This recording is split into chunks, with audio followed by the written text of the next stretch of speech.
Hello, everybody, and welcome to the one and the only Five Guys on Live. Welcome back, Rodney. Hello, everyone. We missed you last week. I think that everyone noticed that you were not with us. Hopefully you had a productive trip. You came back with a whole new background. It looks like World Changers. Creflo Dollar. That's what that looks like. What is it? Wait, what'd you say, CJ? I said, what is this background? I'm confused. It's a newsroom. It's like a little app I downloaded, and like it's have a lot of little cute little things I want to be like implementing in my stuff I do. Is it cute? You say it has a lot of cute little things. Is it cute? I don't see it. I like it. Rodney, Rodney, it makes you look. Rodney, you look extremely red. Like you look extremely red. Rodney, hold on, let me try to fix that. Let me see. But let me tell you this: what matters is if you like it. That's all that matters, Rodney. You are empowered to make choices that are good for you. If you like it, we will accept it. We won't love it, but we will accept it. And speaking of acceptance, Dante, welcome back to Five Guys. That is better. Dante, welcome back to Five Guys on Live. How are you, little brother? You're a little brother, right? You're Rodney's little brother. I'm doing good. You know, I can't stop looking at the elections predictions. It's not looking good for Trump. I know y'all are devastated by that. Well, Dante, we're not. I think the only person on here who might be devastated by that would be you. We are excited for the new direction of America. So, Dante, what we did last week is we started, as our guest, as our fifth guy, you get to ask an either-or question to each of us. An example would be Mariah or Whitney, Rihanna or Beyonce. You get to ask us any either-or question of your choice, one per person. Well, I have the same question for all of you. Okay. This is something that was brought up today by a friend of mine. Voter suppression. What is that? I guess I'll start with you, Zach. Well, I'll tell you first off what it isn't. What it isn't is an either-or question. But what I will do is answer the question. This is what it comes down to. Voter suppression is when you have organized systemic efforts to stop people from voting. And it comes in a lot of forms. In the and I'm going to actually, you know what I'm going to do? I'm going to actually enlarge my face to explain this because I think it's something that really needs to be thoroughly fleshed out for a lot of people out there. So number one, voter suppression examples go back to like to really pre-civil rights movement. It goes back even further. Let me give a real brief history. I promise I'll try my best to be brief, but I think this is a very important topic. When Black people in America were given the right to vote, you had a mass number of Black people who actually went to the polls and voted. And it was a period in American history after the Civil War that was known as Reconstruction. It was a time in American history when the most Black people in American history served in the United States Senate and the United States House of Representatives. Dante, as a Mississippi native, you probably learned this when you were in school, because I know I learned it in school, that two of the very first Black person to ever serve in the United States Senate was from Mississippi, Hiram Revels of Mississippi. He served. He was the first one to be elected. Today, that would be unheard of in Mississippi. This year, we may have history happen again if Mike Empey is elected, but that seems at this point to be a long shot. After that happened, you slowly had actions from President Andrew Johnson to roll back the rights of Black people to vote. Then you had things like voter suppression come in the form of what was known as Jim Crow laws. You had grandfather clauses. If your grandfather didn't vote, you couldn't vote. Of course, Black people's grandparents were slaves and they legally couldn't vote. That was voter suppression efforts then. It extended out where you had members of the Ku Klux Klan blocking access to voting booths and not allowing people to vote, burning crosses if you registered to vote, telling you that if you voted, the government was going to steal and take away your land. An example of that even can be seen in the life of one of my heroes, Fannie Lou Hamer of Mississippi. Fannie Lou Hamer was a sharecropper. Her family worked on the land of a wealthy landowner, of a white landowner. When she registered to vote, they kicked them off of the land because they didn't own land. Black people in Mississippi couldn't own a lot of land. You had to inherit that land. All of those are examples of voter suppression. In 2020, however, voter suppression looks different. Voter suppression in 2016 came in the form of the number of things. So is my internet acting up? No. Not more. It's not. Not now. It's not. Was it acting up earlier? It's not it- bad. It wasn't like, I feel like, no. Okay, so yeah, thank you, Darius. I don't know. You guys gotta let me know if it's not clear. In 2016, Dante, you had lots of people getting different types of things on Facebook that was coming to us from Russian interference, and they were fake articles. So many, and I get so angry when people don't read articles, but you talk about the headline. Many times the headlines are what we call clickbait. So you will have a headline talking about Joe Biden's 1994 crime bill, and now all of these black people are out here talking about the crime bill, but they didn't read the article, and they didn't do any research. They didn't go deeper in the information. That's voter suppression. Efforts to mislead people to, one, not vote, period. And right now, black men are the target of the Republican voter suppression efforts. In addition to that, you have what Vince is going to talk about later on tonight, the efforts where you have Republicans and Trump supporters swarming the interstates and blocking people from voting. All of that's a form of voter suppression.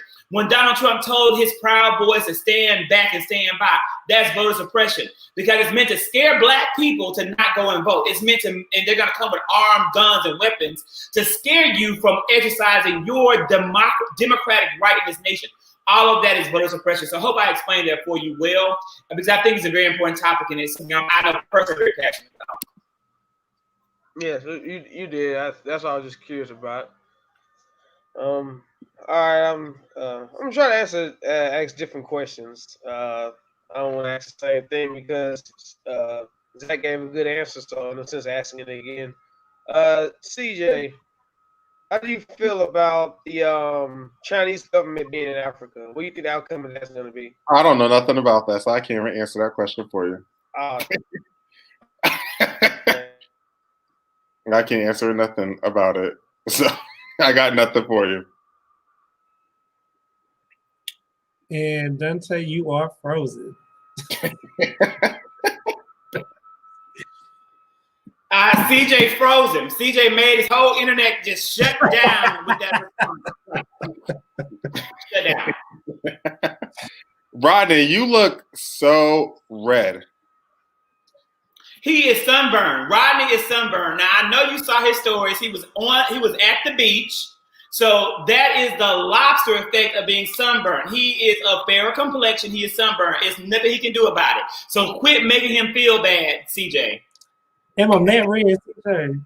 Well, hey. It's okay, Rodney. We accept you, flaws and all. Complexion is fine. And I know that Dante will be back shortly. Vince, how are you this week?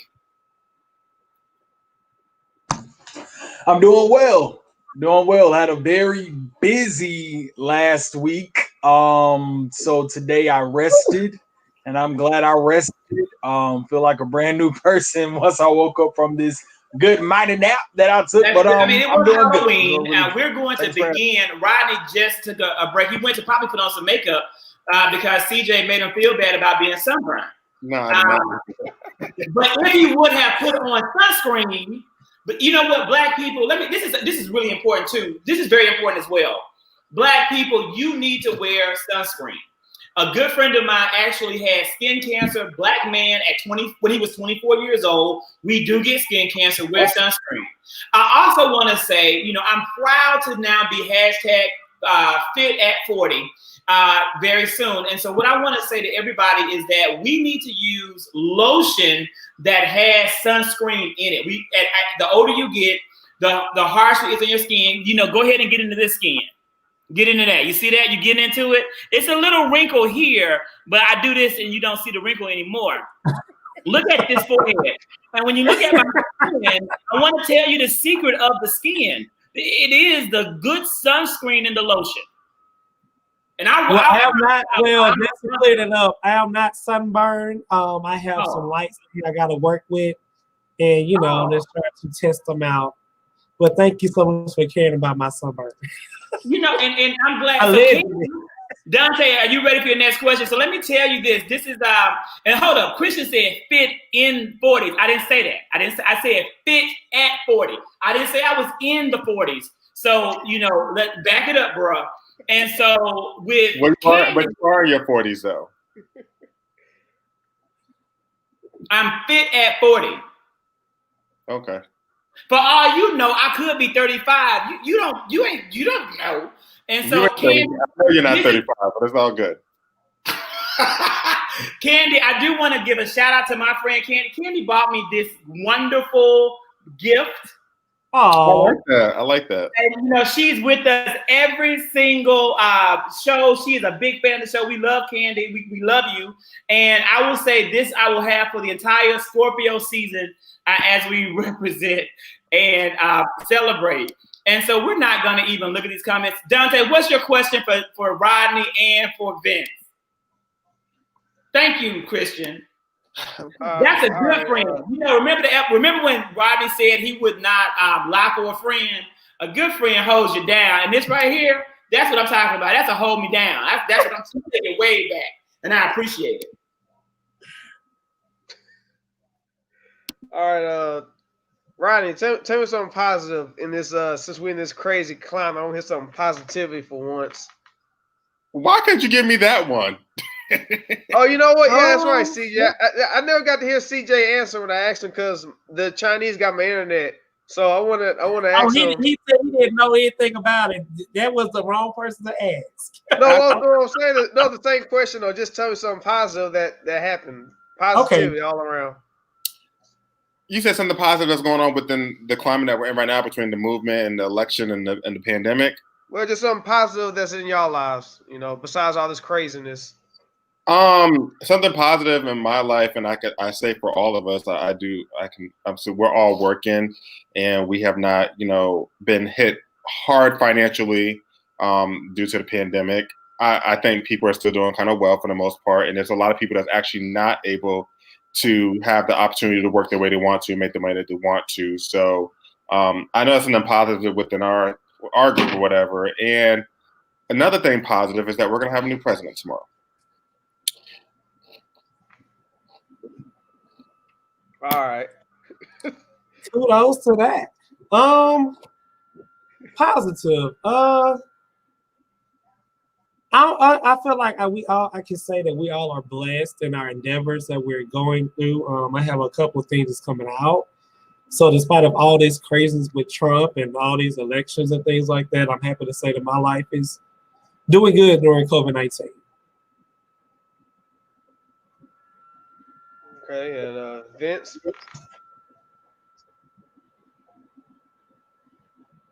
You're muted. That's a great answer. I like that. Hello. I'm here. So I actually want to shout out the great city of College Park, Georgia, my stomping grounds. On October 30th, they put together one of the recreation centers put together a really amazing drive-by Halloween event. And so the mayor of College Park came out, who is I think the first female mayor of the city of College Park came out. The fire department, the police department, the Humane Society, Atlanta Dream. I was there doing photography, so it was really good just to see them give back to the community, do something that was COVID, safe, and everybody was in their cars driving by, getting candy. Some kids were walking up wearing their masks, still in their costumes and stuff. So it was still good to just see the city lead in the midst of a pandemic and still giving back to the community some type of fun. So yeah, that was a positive thing that I was able to be a part of. Okay, all right, that's good positivity all around. So Dante, what's something good that you have to share with us? I voted for Trump. Let me tell you, man. Dante, you know what? Dante, you and I will come in here and start allowing this live because you about to get removed. No, let's not do that. You go and probably confuse somebody. This probably really think you voted for him. Why would you even say that? That's not funny. That is really not funny. I'm so Something serious. positive. Something positive. Let me see. I got back in school today. Gonna finish my degree. That's good. Dante, what degree program are you pursuing? Cybersecurity. Oh, that's good. That's good. Congratulations. We are excited for you. You know, the people were ready. They were ready to put you in the waiting room. So you said cybersecurity. So will you assist us in helping keep the Russians out and Iran and the rest of them? Is that what you're looking to do? No. That's above my pay grade. I'm entry level. I'm the guy that just washed the doors. You so stupid. Well, you know, Dante, it's entry level now. But once you get that degree, you're going to be watching doors open. That's the difference. Right now, you are watching the doors for other people. But when you get the degree, you're going to watch God open doors for you. And that is exactly what we claim over your life in 2021, if and only if you did not vote for Trump. If you voted for Trump, I'll put something else over your life, and we'll move on from there. We are really excited. We are really excited to really now go into, this is it, gentlemen. This is it for everyone watching at home. This is it. This is the very last episode of Five Guys on Live before Election Day, before the final outcome of the 2020 presidential elections cast in stone. It is a done deal. Vince, let's take it to you to kind of cue up our talk about the 2020 election. Whew, it's real out here. I attempted to go to the Flip the Senate rally that was held at Turner Field. It was some miscommunication on the flyers that they released. So it was Barack Obama, Governor Raphael Warnock, and John Ossoff. And Monica was also there. She spoke and met with Barack Obama. So that was awesome. Right now, for me, I have a level of anxiety, to be honest. Like I'm excited, but there's a piece of me, a part of me that is slightly nervous, and I think it's the fact of just how unruly and how downright disgusting a lot of the Trump supporters are being and have become in this past week or so in regards to Biden supporters. And I know you briefly touched on voter suppression earlier. So I guess I'm more so catching anxiety of the aftermath of the election. And that's really where my brain is right now. So I'm hopeful, I'm optimistic. I did a whole photo shoot in a Biden Harris t-shirt, so I've been energized and posting it on my social media, and I've been checking with all my Generation Z followers, making sure that they are voting or have voted by now. So you know, I'm really excited. I was contemplating on doing a small watch party at my house tomorrow, but I don't know if I'm I don't know if I can do it emotionally. I may be hopping on the kitchen counter by midnight. I'm not sure. So I'm a little everywhere right now, just a little bit. I have to interject with that, and I agree with you that my anxiety as well is kind of like all over the place with this election as it's the last day. I'm just fearful if Trump was hypothetically to win tomorrow night, what would possibly happen. And I'm also worried what will happen if and when Biden does win, what is going to be the aftermath and what's going to happen. I was actually talking to one of my coworkers, and they said where they live at in the Midwest, businesses have already started boarding up their businesses because they're afraid of what's going to happen with the potential looting and rioting of what may potentially happen tomorrow night after the outcome. So just worried about people's safety and security and what could potentially happen after the election is finalized tomorrow. So I'm kind of all over the place too, and just praying that it's just smooth and clear. I'm really worried. When I went to where I was and when I talked to a certain people about a project I'm working on with a group of men, a lot of them don't really care for Biden, and a lot of them say they're not voting. A lot of them, and a lot of people are talking about voting for Trump because of the platinum plan that he is adopting from Ice Cube. And it really informed. I said, you know what, you need to follow this guy named Zachary. Zachary is a go-to guy. We want to know all the truth about all this stuff, that this false narrative that y'all putting out. So I'm not well versed as he is. So I said, I'm not going to try to confuse you. I said, if you want the direct truth, go follow, because it's really alarming. Even my niece was like, I don't really care to vote because I don't see why my vote matters to electoral college. And I was just like, wow. And if we have people like this thinking of Black people, like, I can only imagine this election. And my nerves are shocked. I'm not going to lie, because one of the people who I'm working with, the Black guy was like, well, Kamala Harris sucked a lot of people. I said, well, she was doing her job. Like, I don't get it. And, you know, and we all for protecting Black women. Then he tries to say, well, she's not Black. She's just a gray white person. I'm like, what does that mean? Like, why are we all being rude towards somebody? I said, what I don't understand is this.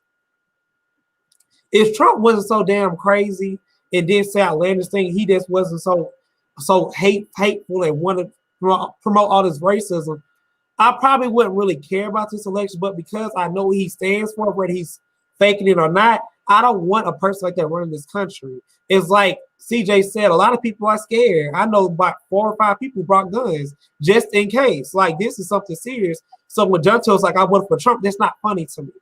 You know, because some lives are really going to be changed by this, and we might be in a civil war. I do not know. They already trying to stop people from voting, and that's crazy. Like, this is 2020, and we live like it's the 1940s and 50s and 60s. Something got to give. We have to get rid of this hate. So when you right here playing, and it's Black people who actually have potential influence, thinking like this and siding with Ice Cube and things like that, that alarms me. Because that's what you put in your fault. You have to be careful of what you say if you have a platform, because when you say that, you can't take it back. People might really hold your troops on weight. You know what I mean? Just say if Beyonce said I'm voting for Trump. You know, people go out there and vote for Trump just for what she said. Like, so when you have a platform, please be mindful and please understand that you have a voice and use your voice. And don't say, I am very disappointed in you. I'm really not playing. I'm really upset. But this is a show and we're gonna keep going. But I'm disappointed. I'm disappointed in you too. Are you saying that you trying to control people and tell them who to vote for out of fear? No, I'm not. Because if a Black person wants to vote for, if a Black person wants to vote for Donald Trump, whether you like it or not, they have that right to. Okay, you know what? So you like, okay, I'll apologize for my joke. It was a bad taste. Okay. But what are you trying to say though? Like, oh, they can't vote for Trump. They you know what I'm saying? Give me 5 policies that Trump has you agree with. I want 5. I want 5 policies that Trump passed that you agree with. You got to give me time. Oh, so you want to vote somebody who you know nothing about? That's the problem with some Black people like you. But this is what I'm saying though. Not me in general. But if you have Black people that want to vote for Trump, they probably do know the 5 policies. And their policies probably speak with them. That's why they vote for Trump. You make it sound like that they got some type of deranged syndrome if they support that man. I don't see how you vote somebody who don't care about Black Lives Matter. Who called Black Lives Matter terrorists and who went and supported the guy who shot 5 people and congratulated him? You want somebody like that to run your country? Are you serious right now? Not me in general, but I'm just speaking on the fact that you do have some people that not you, but any Black person voting for Trump, you a dumbass. And see that right there, that's what I'm talking about. That's how I feel. So if you and that's why you got people like Candace Owens saying that if you vote Democrat, you're on a Democrat plantation. Is that mindset on both sides? You know, let me explain. That is what is meant by voter suppression. You do have the right to vote for a Republican if you want to vote for a Republican. You have that right. And I don't think that anybody is knocking that choice. But here is the difference between voting for Donald Trump and voting for a Republican. Here's another example. Michael Steele was the president of the Republican National Committee when President Obama won 2 terms. He's a Black man, a Black thought leader, and a very supportive Republican. You have men like the Black man from NBC News, who I do not watch and do not like, the host of NBC News now. This man didn't vote for President Obama. He said he was a Republican up until Trump. Voting for Trump and voting for Republican are totally different, in my opinion, because when you vote for Trump, you're voting for a white supremacist. He knows that he is not going to be able to win and get the black vote. But what he wants to do is use people like Candace Owens to make black people do and say what you just said and not vote. They have a whole entire script about the Democratic plantation, about the Platinum Plan.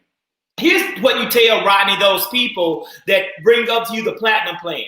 If Donald Trump was serious about economic empowerment in Black America, he would have passed an executive order bringing economic relief to Black Americans, and he didn't do it. He passed more executive orders than any president in American history, but he didn't pass not one executive order benefiting Black people. He put budget cuts in place that rolled back things like SSI. He put things in place that hurt members of the LGBTQA plus community, literally banning trans people from multiple things that they were given rights to under the Obama administration. And he refuses to acknowledge that Black Lives Matter. Not only does he not acknowledge that Black Lives Matter, he's encouraging violence against Black people and purposely trying to stop them from voting. So when you vote for Donald Trump, you are voting for white supremacists. This man said that Ku Klux Klan members and white nationalists in Charlottesville were very fine people. He promoted Steve Bannon, the America's #1 white supremacist, to his cabinet. But yet and still, Black people want to do what Ice Cube said, although Ice Cube is getting paid to say it. Black people want to do what Lil Wayne said, although I'm sure Lil Wayne is getting a check. Ice Cube is getting a check. Every single one of these men walk a flock of flame. They're not like me or you, Dante. They're not like us. I don't make the money that they make. And to be honest, even they are going to be hurt under another Trump administration. The fact that this man has not, he is over the Department of Justice. He has not launched an inquiry into the death of Breonna Taylor. He has not launched an inquiry into the death of George Floyd. He has not launched an inquiry into the death of Ahmaud Arbery. We are sitting here fighting for rights, fighting and protesting, putting our lives at risk, and he is doing absolutely nothing, but he has the power to do so. Voting for Donald Trump is a vote for white supremacy. And any Black person, and I don't believe any Black person would vote for white supremacy unless they were paid to do so. Candace Owens, Diamond and Silk, the two raisins in milk, they are being paid big money. The Hodge twins, these people have a whole entire brand built around being coons. And that coon brand pays their bills. So there's something in it for them. But Dante, there is nothing in it for you or anybody that you know to support Donald Trump other than more heartache, grief, and white supremacy. Zach, I have a question. You can vote for him. That's your right. But I will tell you this. Anyone who votes for Donald Trump, you're one of two things. You're either a white supremacist or you are stupid. And that's the end of it. Zach, I have a question because then a lot of Black people say, well, Trump gave more money than Barack Obama to HBCUs. Is this true? Like, I didn't do my research. It's not true. Here's the so I had a whole post, and I can't give you the facts and figures, but that is not true. Also, the economy was not better under President Trump than it was under Barack Obama. That's another post that I had a while ago. But here's the difference. What Trump did was put the executive order in place and got a law passed by the Republican Senate that Obama couldn't get passed that gave more funding. But now there was another bill that Trump put out that would cut the funding. So it was a temporary move. Here's another fact. Rodney, did you go to an HBCU? No, I did not. Dante, are you currently enrolled at an HBCU? No. I have 4 degrees. Guess how many of them came from an HBCU? Not one. And that is not a knock against HBCUs. I love HBCUs. I promote and support HBCUs. But 9% of American Black people went to HBCUs and had degrees. 9%. 91% of us have degrees from predominantly white institutions. So giving money to HBCUs is not making life better for Black people. Loan forgiveness would make life better for Black people because we have systemic oppression that has held our family members back from having the wealth they need to pay for our education. My mama couldn't pay for education. She could barely send me money to eat with. Barely could send me money for me to buy food. I had to work 2 jobs when I was in college as an undergrad and pay my own way through. So he's not doing anything but lying to people about what he's done for Black people. Also, he talks about he let some Black people out of jail. I don't have family members in jail. I don't know these people that he put out of jail. It didn't benefit me at all. And I don't think the majority of Black people, the majority of Black people, guess what we're not? We're not in jail. You know, one other thing in regards to the election, something that I guess I'm finding I guess I could say pretty cool is like once we wake up in the morning and we turn on the news, like stats will already be, have already begun to be developed, if you will, in terms of populating the map of the country. So you'll know who's leading where and who's losing where at like 8 o'clock in the morning versus in prior cycles, we learned that at 7, 8, 9, 10 o'clock at night or what have you. So, I think that's a pretty awesome thing. And that can even be, I guess, sort of utilized as a strategy for either one of the political parties. If you wake it up at 9 o'clock and you see that such and such is leading in this state or in this county, and maybe we need to get more people to vote over here. I'm very curious to see how, campaign managers and the political parties may look at that. But I think that's pretty remarkable that we will know who's leading where such as early as when we open our eyes, if they even start, developing the maps. That's a good, that's that pretty kind of cool goes into the next graphic, Vince, which is here. And so this is a battleground tracker. Everyone who's watching, you can go to a website called 270 to win, 270 to win, and you can create your own battleground map and your own predictions. I've done mine. This is not mine. This is what was shared by YouGov. But I actually, when you look at this, I'm going to, I believe that this is a little bit off. Here's the thing. In order for Joe Biden to win, he only needs to flip 3 of the states that went for President Trump in 2016. Michigan, Wisconsin, and Pennsylvania very well could be the determining states that will flip this election. But in addition to those 3 states, Georgia, Florida, North Carolina, and Arizona are also in play. I don't see a path to Donald Trump winning this election. The only chance he would have would be winning Pennsylvania, North Carolina, Georgia, Florida, Ohio, and Arizona. And even then, guess what the result would be? A tie. Neither one of them would have the 270 to win. Biden would have 269, and then Trump would have 268. Does anyone know what happens if neither of the candidates receive the 270 required votes? Move to Canada. There is a way. Do you know what would happen? Do you know? I can tell you it's in the 12th Amendment. No, I don't. Please let us know. Please let us know. It's going to be decided by the United States House of Representatives, which is democratically controlled.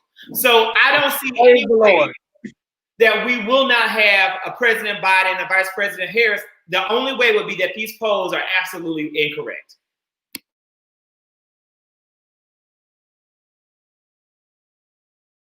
Zach, honestly, this is what it's a nerve-wracking to me. And again, I have to go back to what I'm saying. When you have these people who supposed to be leaders to whoever, I don't know, outside rappers, a leader in political politics. But when you have people who come out there like Lil Wayne, who has a big influence, like Ice Cube. I was a fan of Ice Cube, who has a big influence. We have people who cannot think for themselves. They will vote for what somebody might say. And that is scary. Like some people will sell their soul for a quick dollar. Well, they will, because it's all about their wealth. And that's the focus for a lot of people. And I have to say that, unfortunately, I can understand why they look at that, because they're in an income bracket that separates them from the community. And they believe that they only need to worry about themselves and their children and have as much as they can have. I'm going to tell you, many people in the middle range of wealth think that way. It's when you're at the upper top level of wealth, like Bill Gates and what's the man over Elon Musk and the man and Steve Bezos and Tim Cook. When you have money that you can literally do things to change the world, you can give vaccines to children in Africa, you have enough money to donate and send, a lot of minority kids to college. That's when you begin to open your mind and not have to live in scarcity and worry about your wealth. These people grew up in poverty. Lil Wayne grew up in poverty. T.I. grew up in poverty. Waka Flocka grew up in poverty. And that poverty still lives in their heart and still lives in their mind. And they're willing to do whatever they have to do to never be poor again. And if that means selling out their values, they're going to sell out those values. If that means working underground to steal away what's right for the Black community, that's what they're going to do. This is where we have failed. I reflected back to being a student in elementary school. And I went back to first grade when we had Black History Month. We were learning about Jackie Robinson, and we were learning about Aretha Franklin. We were learning about, why was I learning about Aretha Franklin as having done something great in America? Why wasn't I learning about Stokely Carmichael? Why wasn't I learning about Huey Newton? Why wasn't I learning about Hiram Revels? Why wasn't I learning about Madam C.J. Walker? Black people, our culture has elevated celebrities for way and far too long. There is no reason Ice Cube the pimp, who tells you to shake that ass, should be telling me anything about who I should vote for. And I listen to him and give him credibility. We have people that have degrees in political science. We have people that have doctorates in philosophy. We have educated men and women that we should be listening to. The fact that Lil Wayne, who said we ain't wearing no suits because we ain't trying to be no presidents, can have more influence than Tamika Mallory is a damn shame. And it is an indictment on all of Black America. We have to, from this day forward, move on, and we can't let the Cardi B's, the Offsets, the Nicki Minaj's take away and distract us from the things that matter. It's great to enjoy entertainment. It's good to watch your Real Housewives. It's good to sit up and dance a jig and drop it like it's hot when you get ready to drop it like it's hot. But those aren't the people that we should go to for news and guidance. We should go to our leaders. On the local level, people like James Woodall, president of the NAACP, on a national level, looking at our former president, Barack Hussein Obama, and Vice President Kamala Harris, people like Julian Castro. There are people that we should be listening to and studying from, not Ice Cube. Yeah, and you know what, Zach, to that point, that's what I touched on last week. One thing that I do, I guess, apply the Biden-Harris campaign on this cycle is, even though they have done celebrity, or have had rather celebrity endorsements, I haven't seen it at the magnitude as the Clinton cycle go around. Because this time 4 years ago, Beyonce had a whole concert, for President Clinton. She had the "I'm with her" t-shirts, and she did a whole 45-minute set and all this stuff. Oprah, T.D. Jakes, like all these big names were campaigning and walking the streets with Hillary Clinton. But this go around, I feel like there was a presence, but it wasn't like this big presence to where the Republicans can always say, well, the Democrats utilize celebrities to pander the Black vote, or this, that, and the third, or what have you. So I do appreciate the Biden and Harris campaign for actually like going to the streets and getting off the bus and talking to the people, shaking the people's hands. Really, I feel like they really invested in the grassroots method this go around, in addition to the big money horses in terms of marketing and campaigning. So hopefully it'll work in their favor, but I think they did a good job on that this go around. I want to share a quick story, if I may. When I was back when I was in Waffle House, and this older white lady had to be about in her 70s, had on a Trump mask. And she was just talking to me, and just, very polite, like we give cookies to all the children. But I was like, ma'am, I said, I don't feel comfortable talking to you. She was like, why, darling? I said, because you support Trump. Do you know what that means to Black people? She was like, I don't really know. I've been Republican all my life. This is what I do. And I said, you seem like you have common sense. I said, so when you are wearing a Trump mask, don't walk into a Black person, they're going to be all friendly with you. I said, I don't want to talk to you. And you're too close, you need to back up 6 more feet. You get what I'm saying? Because I feel like, and that goes another thing, like how some people vote just because of what their family did.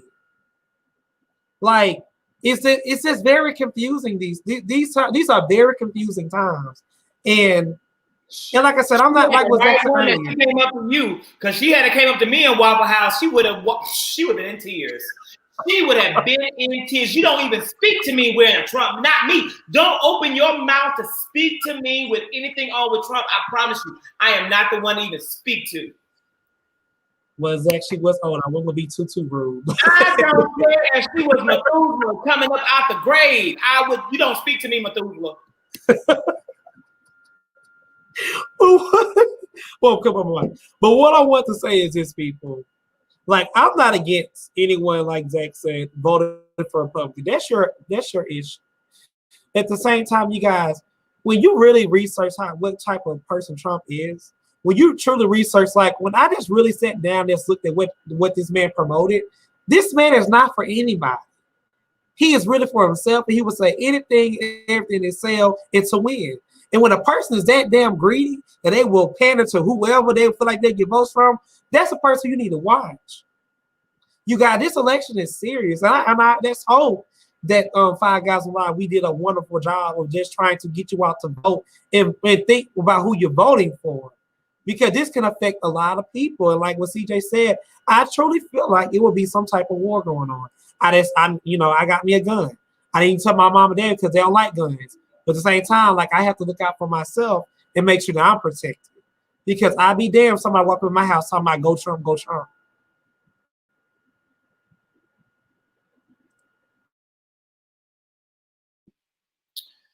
So the spirit of old white Methuselah took Rodney on off the show for a minute. So while we're waiting for Rodney to come back, and you guys, everyone knows Methuselah, right? Methuselah is the oldest person to ever live as recorded in the Bible. For those who may not have known that. And here's Methuselah's relative.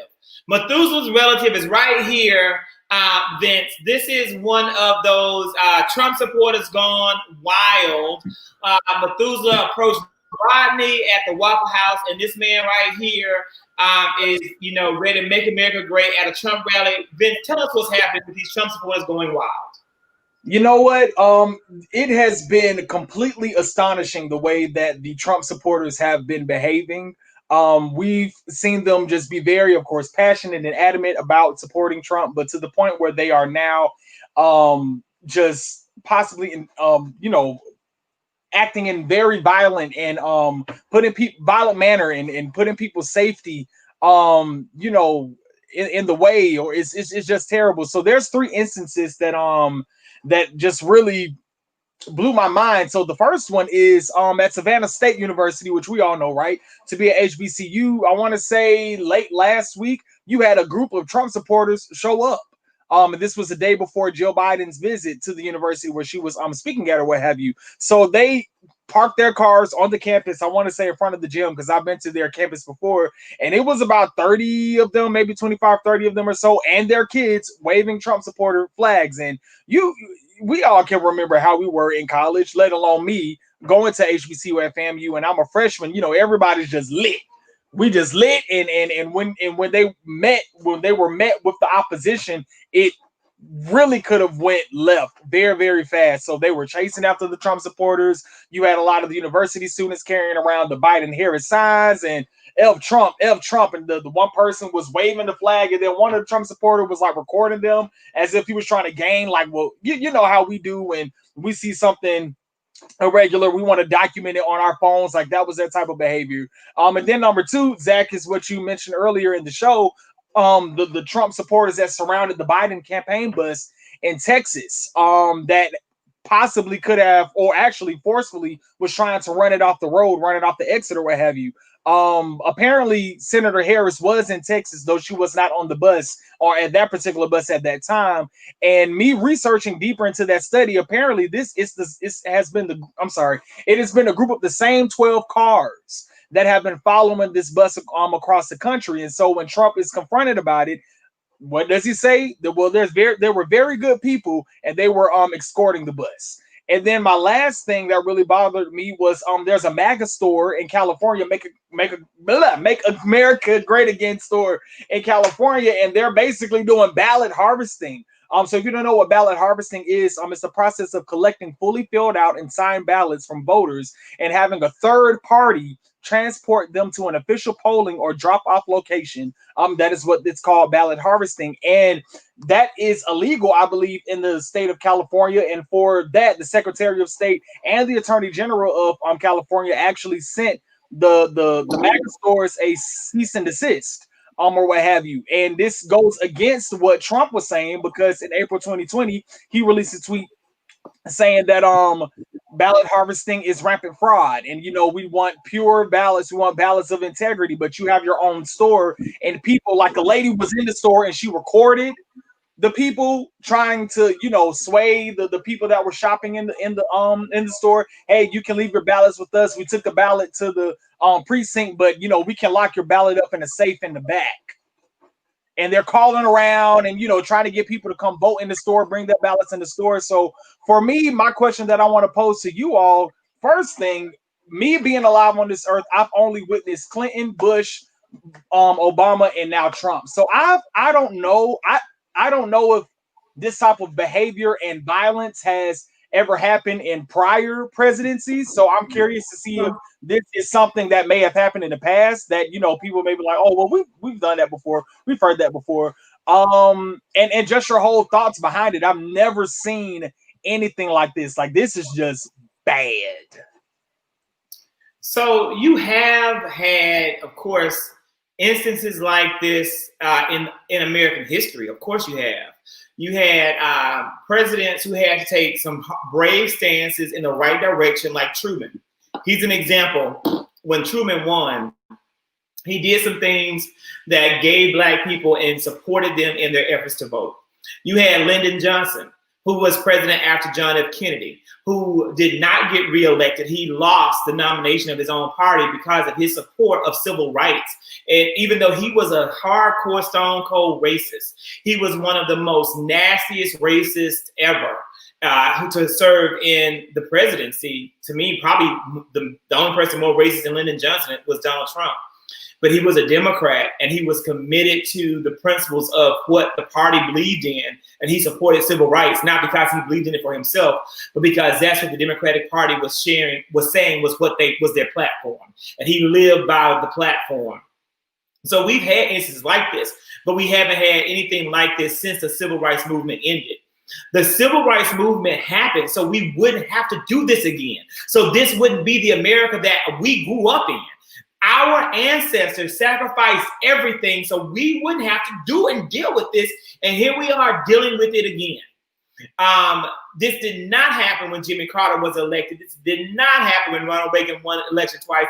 It did not happen when George H.W. Bush was elected. It didn't happen when Clinton was elected twice, when George W. Bush was elected twice, nor when President Barack Hussein Obama was elected twice. Donald Trump has done everything that we thought that he would do.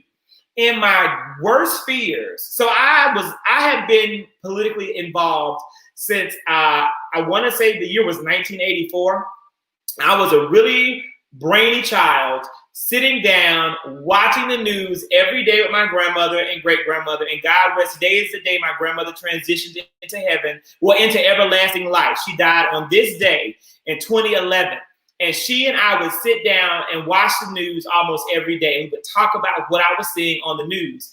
The first candidate I ever fell in love with was a man named Paul Tsongas. You don't probably know the man, but I will never forget him. I love Paul Tsongas, probably because of the name. But I also liked a man named Jerry Brown, who was governor of California, who ran. Neither of them won the nomination. They lost to a man named Michael Dukakis, who went on to be a loser. But the point of it is, I have always been following this my whole entire life, and America has never been more divided. And racism in America has never been so blatant.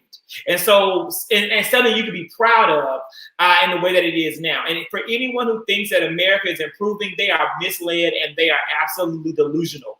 This country is in a really scary place. And if we don't turn the corner on tomorrow, there is no turning back. I'm going to be honest with you. President Biden will have a really hard road to hoe. And I'm not going to lie to you. President Biden's administration isn't going to be a great American presidency. because we are too far in the hole from Donald Trump. Americans hate each other. People are talking about a civil war. There were people who were going to kidnap a governor. People were going to assassinate Joe Biden. This is what the president has supported, and he has tweeted out, and he has made people feel that they have the right to do this. These people think they have the right to arrest a governor. You can't turn around and fix that in 4 years. You can't fix this economy that's now in the hole because of COVID-19 in 4 years. You can't help us turn a corner when people refuse to even wear a mask in public. Joe Biden can't fix that. Donald Trump has driven this country off a cliff, and it's going to take a long time before we may never be America that I knew before Trump in my lifetime. And I plan to live to be 98 years old because God has promised me. Hello, say that again. Rewanda, you mentioned that someone has said something about assassination of Joe Biden. That was said. Oh yeah, it was a whole, that's real. It was a whole plot. They had a whole plan to assassinate Joe Biden. Yeah, this was like 2.5 weeks ago. This was recent, 2-3 weeks ago.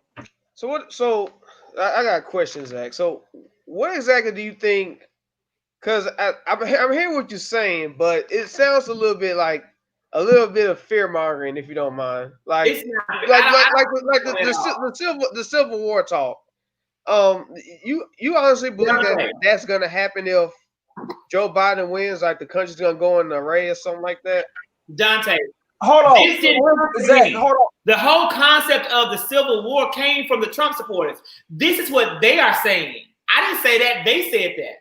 But do you believe that's going to lead to a civil war? Granted, yeah, Trump winning is scary, but also Trump losing is just as scary. But I don't believe it's going to lead to a civil war, or it's going to set us back so many years to the point to where, like, what did you say back during back in the old times again? That's why that's confusing me. Dante, let me give you an example. You might have some protests and some people being mad, but I don't believe that's going to lead to that type of destruction in this country. Dante, it won't. Let me tell you something. We make up 13% of the population.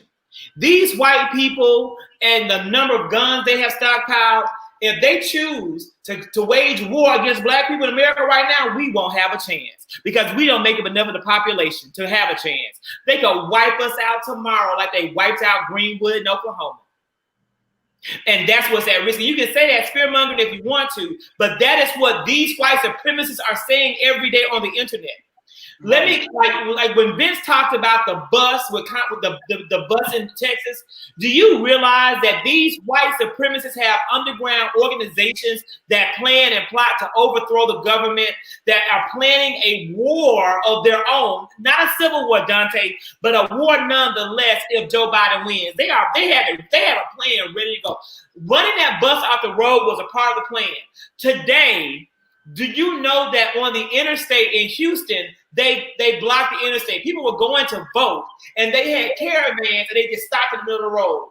So the interstate shut down. So every single person that was going to early vote today could not go, and they wouldn't move. They made traffic stand at a standstill for hours. And guess who was a part of it? The police. They had a police escort, and the police escort didn't make them move. This also happened in New Jersey. This isn't like three friends in a car. This is an organized effort on the part of white supremacists and Trump supporters to overthrow and circumvent democracy in America because he is going to lose. And they are doing all they can to stop it. That is a type of civil war. No, I don't believe you're going to have the North and the South fighting each other, but I do believe you're going to have white supremacists come. You know what I'm afraid of? I'm afraid of people saying tomorrow they're going to just randomly kill black people. They're going to just shoot any black person they see because those are the things they are talking about doing. We're not talking about that. Biden supporters aren't saying we're going to kill people, but Trump supporters are. That is what we have happening in America right now. And I'm shocked that you see that as fear-mongering because I see that and I do, because this is also the same country that it didn't lead to all this chaos when the black man ran for president, but now it's going to lead to all this chaos if Trump loses. That's what I'm saying. Wait, Like, you're not making damn sense. I try to see. How am I not making sense? You're not. Because did Barack Obama tell black folks shoot up white people? Did Barack Obama? But what I'm saying is, if white supremacy, what I'm saying, if you have a lot of white people that are that mad, then why didn't these white people get up in arms when a black man became president? Is what I'm saying. I'm going to tell you why if you let me talk. Okay, Rodney, tell me why. Okay, so did Barack Obama promote a campaign that black people is better than white people? Did Barack Obama promote a campaign that he wanted black people to shoot up white people? No, he promoted unity. He promoted putting America back in a place where we all need to be in. Trump is telling people to fight people, arrest people, beat up people, shoot people. Like, that's why you watch the news more than I do. I'm really, like, it bothers my mind that you are really saying this. Well, no, I'm saying that if he loses, yeah, he's gonna lose, but I don't think it's gonna be like this chaos and destruction that people make it sound like. I tell you what, you better have your gun ready. You saying go for Mississippi? All right, Rodney. All right. I don't understand what are you saying? I don't believe that all this is like you gonna have some people that are gonna be mad. Yeah, you might have some riots and stuff. Yeah, I'm gonna agree to that to an extent, but to think that's gonna throw the whole country into chaos, I just don't. I don't believe that. Dante, Trump is promoting hate. He is not a regular Republican president. He is telling you to beat up people. Go take a governor out of her office. Like, what president have you ever had that even said those things? That's asinine. Yes, what I'm saying though, that I do not believe that it's okay. So in order for this to go down, like you say, it's going to go down. You basically saying that there are more white supremacists in this country than there are non-white people that aren't part of white supremacists. That's basically what you're saying. Dante, I'll tell you what. That's basically what you're saying. I'll tell you what, Dante. I want you to go through social Mississippi, okay? You know what that is. You know what that stands for. I do know what social is, Rodney. I want you to go to social Mississippi if Trump lose, and I want you to ride through there with a Biden-Harris shirt, and I bet your butt get beat up. Do it if you think nothing's going to happen. I dare you. But the same thing can happen to somebody wearing the MAGA hat in the wrong place too. They're in the wrong area. Dante, because Trump is promoting hatred. Well, I just don't believe that's going to go into this chaos in the country just going to fall apart though if this man loses. I have more faith in this country than y'all do. Dante, you in the military, you sound very ignorant. People in the military feel the same way. You have some people in the military that feel the same. We do not believe that this country is just going to fall apart if Donald Trump loses. Like I said, you can have some people that are going to be mad. You got some people that's going to riot. You got some people that's going to be upset. But to say that's going to set us back so many years to the point where it's going to lead to ongoing violence and destruction in this country, I just don't believe that. Dante, you see the article I just showed? I just showed an article that talked about they're recruiting trained military members to be a part of the white militia to take action against people if Biden wins.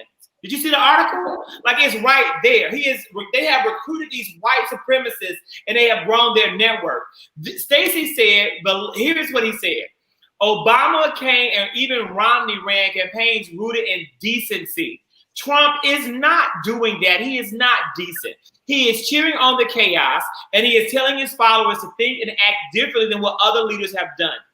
People look to the president for guidance and support. Donald Trump said, liberate Michigan, and these supporters thought that meant kidnapping the governor, putting her on trial, and killing her. You're looking at it from your mentality and from the people that you think you know. You're not thinking about these Trump supporters. You had a little boy in Illinois get his mama and daddy's gun, get his mama to drive him to Wisconsin to shoot and kill Black Lives Matter protesters so they could protect Kenosha. These things are happening right in front of your face, and you're refusing to accept it. And you can do that if you want to. There's more to that story, but that's a whole other conversation right there. Acknowledge and see white supremacy for the threat that it is. These people, men that look I'm not saying that's not a threat. I'm clearly aware that this white man will kill you, and he will not think twice about it. He will be. Well, guess what, Zach? There's people in this country that would already kill me for being black before Trump became president. You've been had this hate in this country, so that's what I'm saying. You make something that right now you make something now it's a big deal, We always had Dante, people in the country that felt this way towards us. This is nothing Dante, new. This hate was not, Donald Trump made hate and racism and white supremacy acceptable. It was something that you may have had in your heart, but you had to hide it. You had to be ashamed of it because it was against what America stood for. Donald Trump has normalized white supremacy, and that is the danger of having a white supremacist in the office of in any office. In any office. White supremacy is a threat to democracy, period. Yes, and I agree. And I also feel that the FBI, CIA, Homeland Security, they have a crap load of work on their shoulders because I'm sure there's a lot of fires that we do not know about that they are putting out right now. Because even going back to the Biden assassination, I don't want to say attempt or that story, like the FBI caught on to it and arrested the guy prior to that. So just like one of the I guess one of our people that's viewing the show said, shoot. Crap. I missed it. Hold on. Let me scroll. Whatever. I forgot. I just feel like those three organizations are hopefully the checks and balances that our government has to sort of adhere and making sure that this type of militia and this type of behavior doesn't rise, if at all, in the event that Joe Biden wins. But I think that's just our reality that we're living in. No, I don't feel that we're going to go back to a civil war, like Zach said, a North versus South type of thing. But I mean, the tension is here. You know, people are very adamant and blatant with their behavior and what they're doing. The tension has always been here, though. You also have to recognize that going back to the bus situation, the people that were driving those cars were heavily armed. And then you also have to look at the difference. Okay, so when we are out here protesting for the death of George Floyd and the death of Breonna Taylor, and people are looting and stuff, then we the worst thing, we the scum of the earth, all this stuff, why they but then you got, you know, the radical right over here with guns and really putting people's lives in danger versus somebody breaking a window and affecting the business. You trying to kill people and they're celebrated and they're praised and they're accepted, and they don't get that same energy that the people that were protesting for somebody that died got, or what have you. So these are things that we really have to acknowledge and accept and just be very vigilant, whatever, and aware of moving forward wherever the vote goes tomorrow.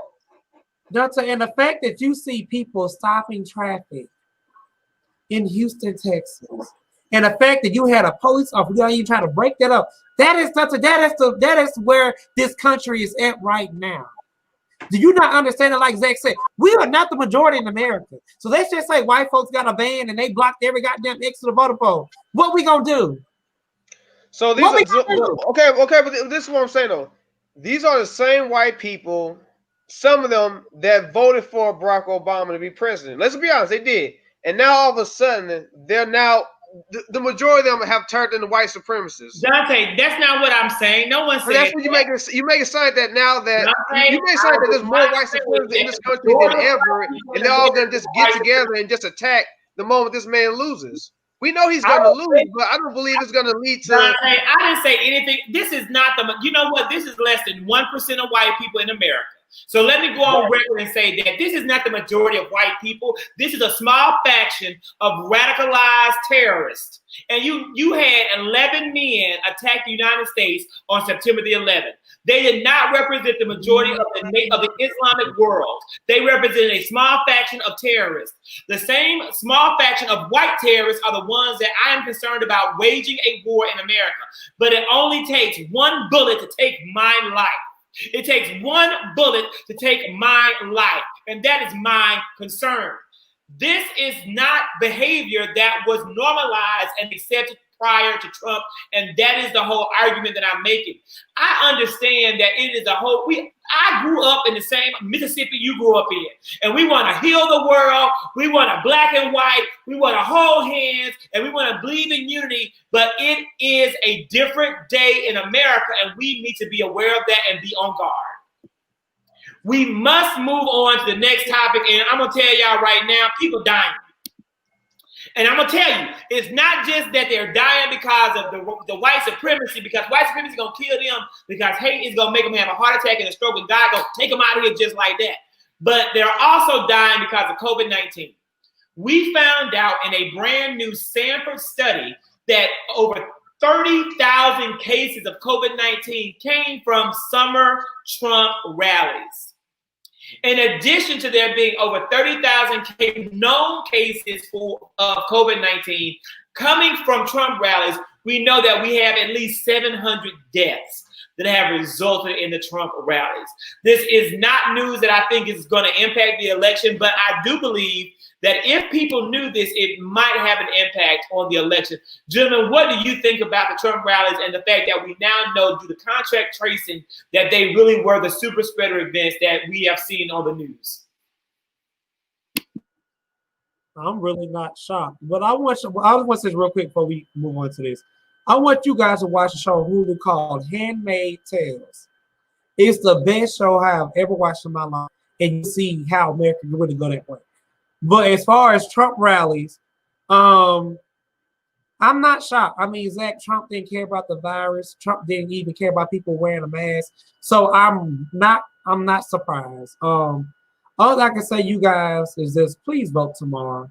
Please bring a friend of a friend and just get in the car. If you got to run over some people to vote, do it. Don't let these white folks stop you.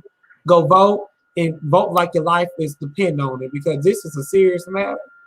And this is something that should not be toyed with.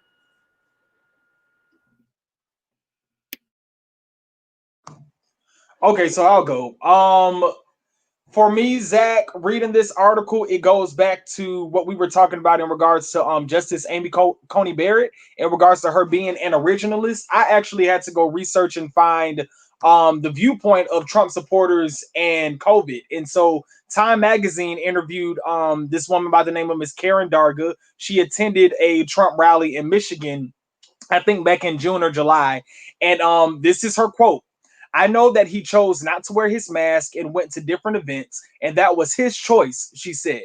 "I feel like he didn't want to alarm anybody. She now plans to vote for the president again.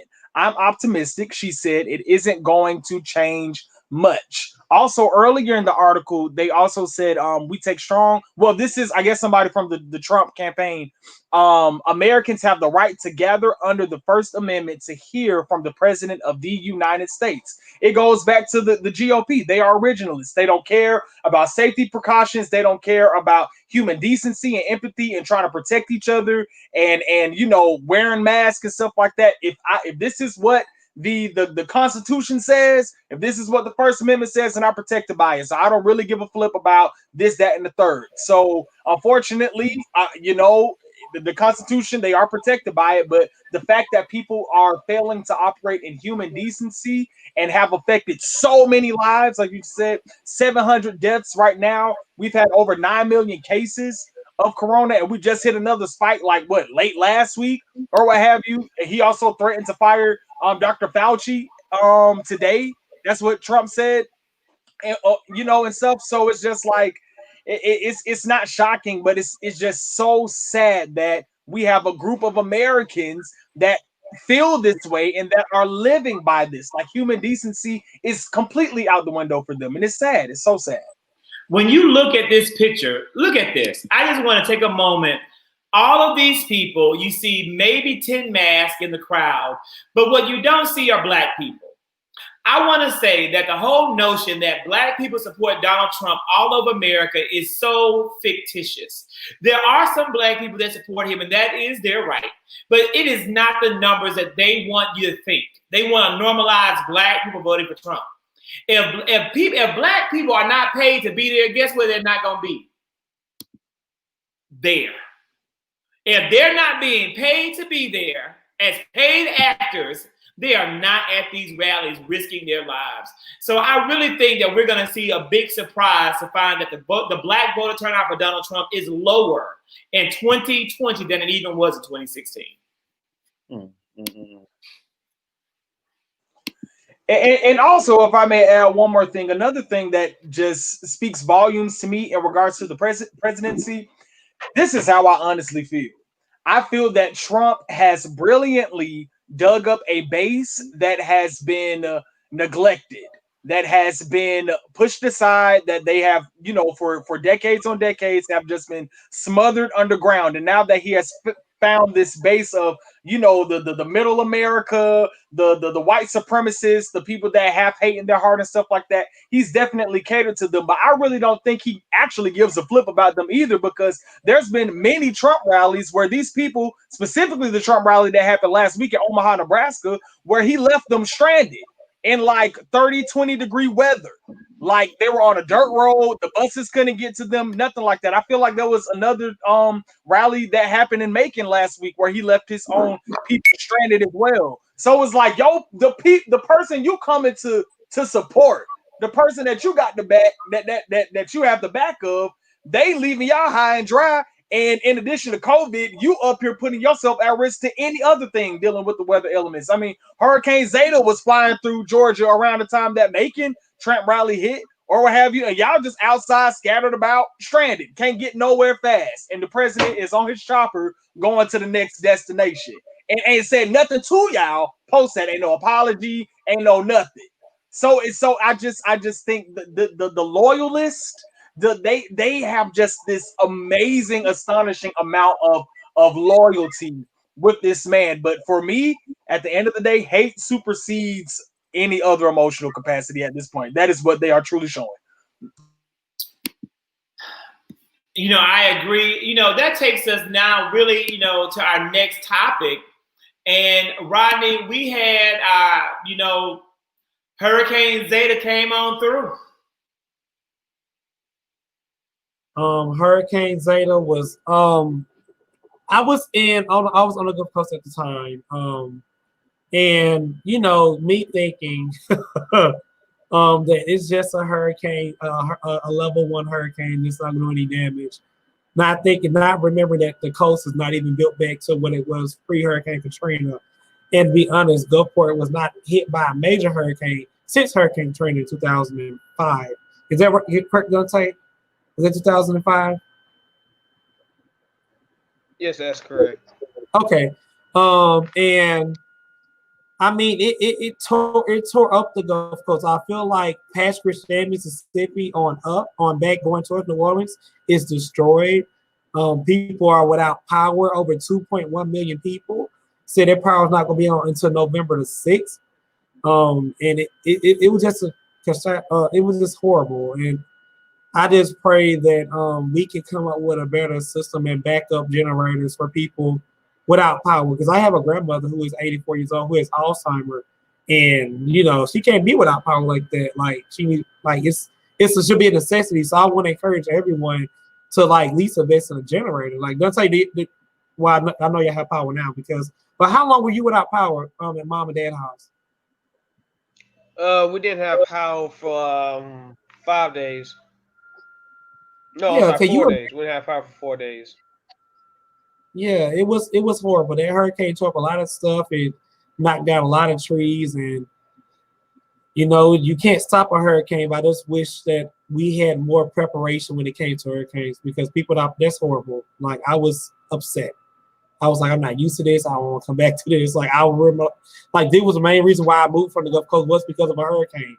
So when they hit, it destroys power lines, everything, and you be without power for a whole month sometimes, and you still got electric bill you got to pay. So, well, I know here in the state of Georgia, in the state of Georgia, a lot of people were affected by it. I don't know the exact number, but I know the number was high, and a lot of people actually didn't get power back until yesterday. 1 million people, CJ. There were 1 million Georgia residents who lost power. Some people got their power back yesterday. Some came back the same day. It was just scattered all over the place. It was actually crazy. The funny thing is, though, like nothing happened over here in my neighborhood, like nothing at all. Like when a couple of my friends said they had no power, I was like, what happened? Because nothing happened over here. But yeah, it was crazy how some people had to go without power for the whole weekend. It was just terrible. And it really did a lot of damage to Stone Mountain area. I know South Atlanta got hit really, really bad. One of my friends, a tree fell on their house. So yeah, it was crazy.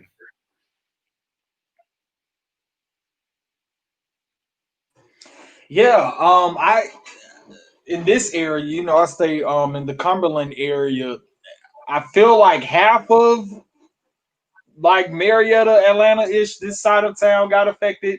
I didn't lose any power.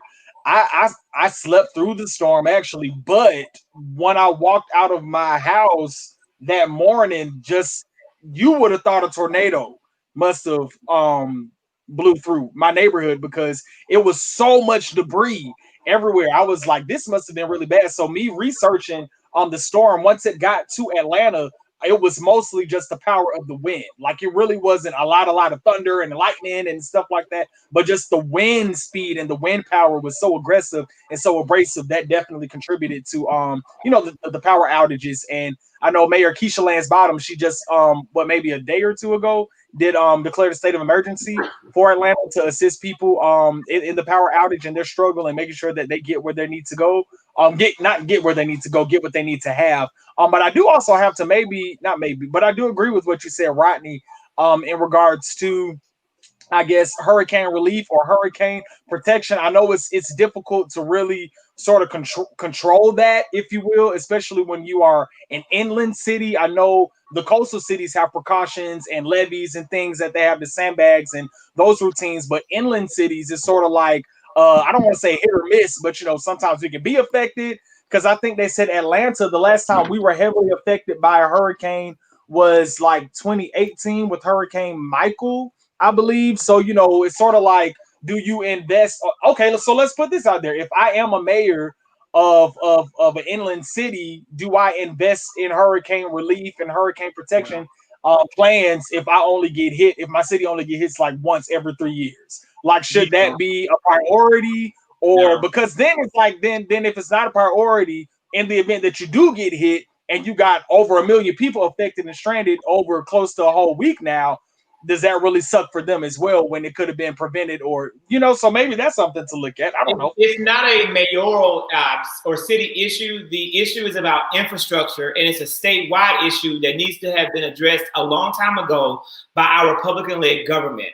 So what should happen, the reason why you lose power in Atlanta because of a storm is because we have too many trees close to power lines. We should not have trees by power lines. You just remove the trees and then you slowly work to have Georgia Power take the power lines that are above ground and put them underground.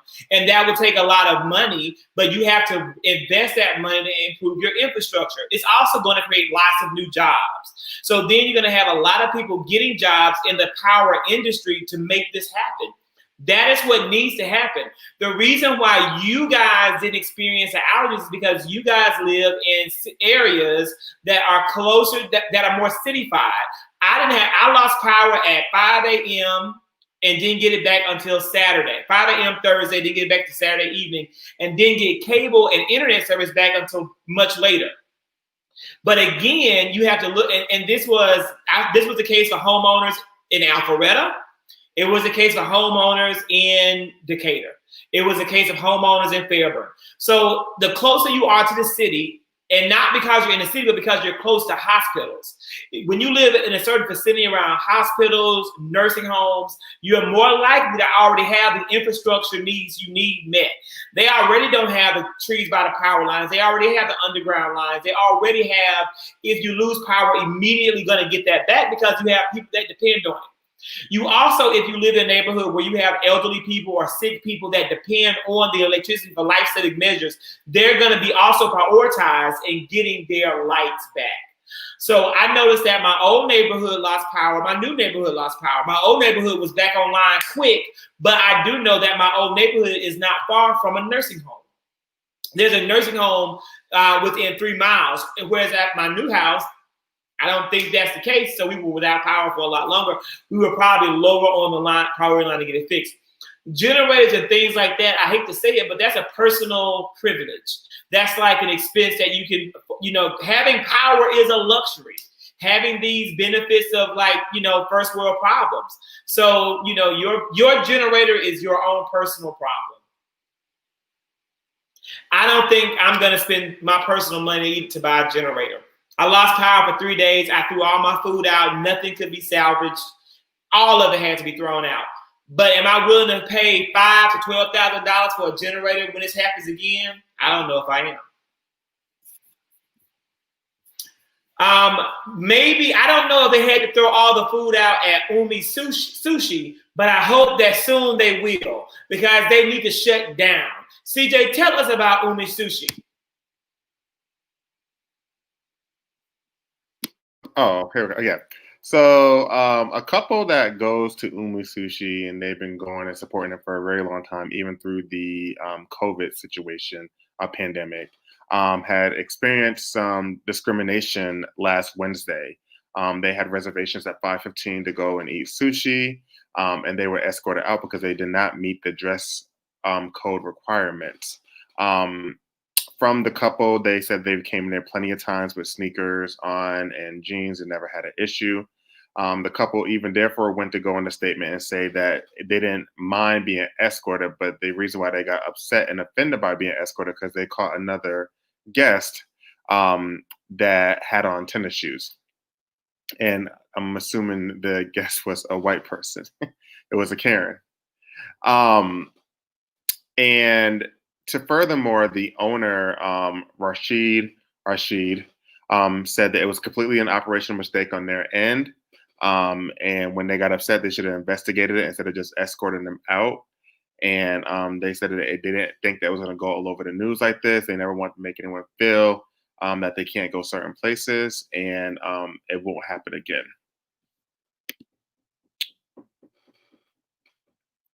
And this is Umi Sushi here in Buckhead. It won't happen again because they're not going to be open. Like, if you go and eat at Umi Sushi, you stupid too. I mean, you know what, you might be a seal or a walrus and you crave that raw fish. But if you get that raw fish from Umi Sushi, you are an idiot. I mean, we have tons of sushi spots that are better than Umi and here in the city of Atlanta and the outskirts. So you don't need to go to Umi to have sushi. You don't. There's other places to go to get sushi. I hope the couple, definitely are going to take this stance and not go back again, obviously. I think, again, they were just hurt because they've been supporting this sushi company for years, they said, and they were just offended. So to see a Karen wearing sneakers and then now the owner is saying, oh, it was just an operational mistake. No, I think you knew. I think you wanted to make a scene and you knew what you was doing. Well, we need to, I think this is a situation where we need to stand in solidarity with them. And we need to email Umi Sushi. We need to call Umi Sushi. We need to say, I want to talk to the manager owner. I want to know, what are you doing to make this right for this family, as well as all Black people that you have insulted by the action. We have to hold these types of people accountable and their racist actions, whether it's a microaggression or it's a macroaggression. You can clearly see in the photo, that the man had on tennis shoes, but so did the white woman behind him at the bar. She also had on tennis shoes, and this escalated and got to be, heated over time. I feel as though we need to take action about this. I mean, I reposted the video on my Instagram. I reposted the video. I tweeted it out. I shared. I'm going to continue to do so. This restaurant needs to close down.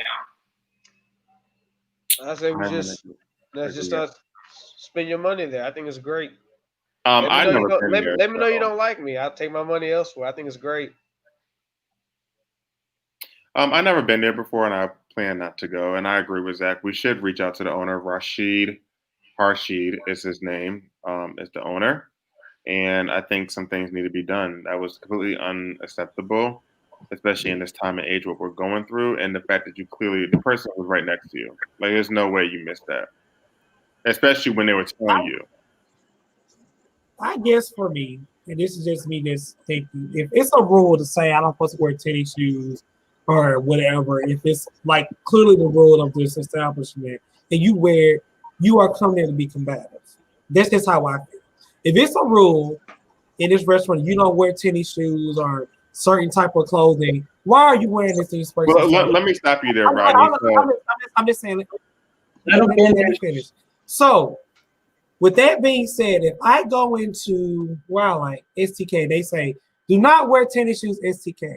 And if I go STK and I'm just so applied, and you're making me leave because I got on tennis shoes, well, it's clearly a rule. Now, however, if you go to enforce a rule, you need to make sure you do it for everyone. I do believe in fairness.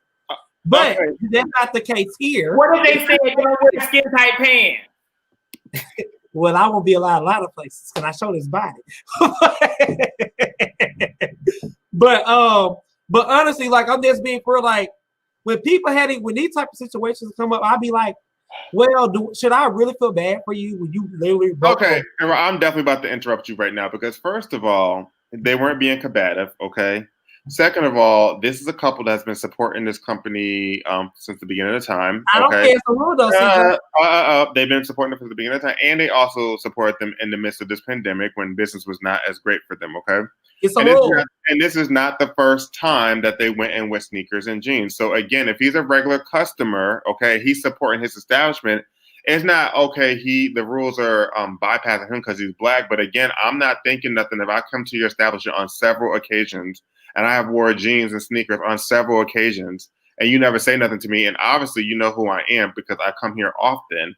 And then you have a Karen sitting right next to me and have a thinking, and then you want to accept. But now I feel like as if the Karen went to the manager and said something, okay? Because if you came to this establishment several times and you have never said nothing, now all of a sudden it's an issue. The Karen probably said something to the manager, and the manager went over and said something about it. Well, I'll tell you what, I don't want to blame the owner. Because sometimes I'm blaming the Karen. I'm blaming the Karen. I'm not gonna blame the owner because sometimes when you own stuff, you have a management team who just run stuff and they run your business. We all can agree on that. However, if I was the owner, I would fire that manager, whoever's on management staff, because again, like I said, because you're not enforcing my rule. The Karen felt not safe. The Karen should be gone too. Seen this black man with sneakers on, and she said that is not a part of the dress code. I was just taking my business elsewhere. As simple as that. Say that again, Dante. Anyway, I was just taking my business elsewhere. Simple as that. Yeah, I agree. I don't want to just go off of speculation. I know it's easy and rightfully so to pinpoint, throw the dart at the Karen thing, but I don't feel like that's warranted at this given time. For me, reading into this situation, it sort of reminded me of a prior or a similar thing that happened in Baltimore in June 2020, where you had a black family that went into a high-end seafood restaurant, and I think their child just came from like a soccer practice or something like that, so he had on his soccer gear and they kicked him out. But then when they were in the process of leaving, on the deck of the seafood restaurant, it was a white family and their son had on play gear as well. So that was a whole debacle, if you will.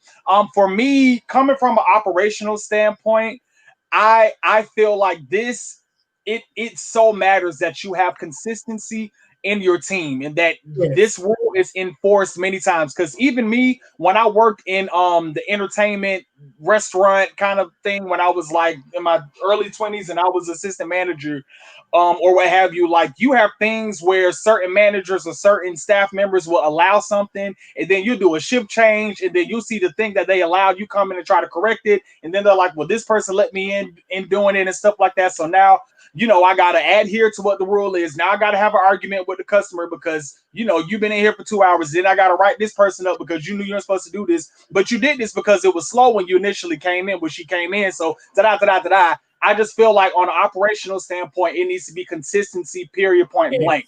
Thing number 2, T.I. actually got into this, and this is the plot twist, if you will, because stuff that Zach and CJ said that you should do or that you're wanting to learn is actually manifesting. He went and met with, or actually the restaurant owners reached out to T.I. because he put out a post like, oh shoot, I guess we're gonna have to shut down Umi just like we shut down Houston's. If anybody remembers that debacle that T.I. did when he shut down the Houston's across from Lenox Mall because they were discriminating against people of color, if you will. So he actually did a whole IG live. You can check his story today. I want to say he either went today or yesterday and met with the restaurant owners. And in the midst of that conversation, they were very apologetic. They also mentioned that they have been consistently reaching out to the Colberts, wanting not to just wine and dine them, but have conversations with them. They want to win their hearts over. They want to invest in diversity training with their staff. They also want to hire more people of color, but They also mentioned that a lot of people of color do not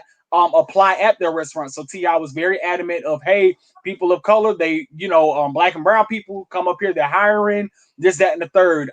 T.I. was also very adamant in making sure that they knew that our culture runs this city. And the owner actually agreed with, the amount of black and brown people that do come in into his restaurant or what have you. And so he knows that we are an asset to the money that they bring in, to the business that they bring in. So he wants to be more sensitive and more just well-rounded in how to just adhere to just running his establishment so he won't run into these things again. And he also said that he is taking away the no sneaker rule, which I do not agree with, per Rodney's point.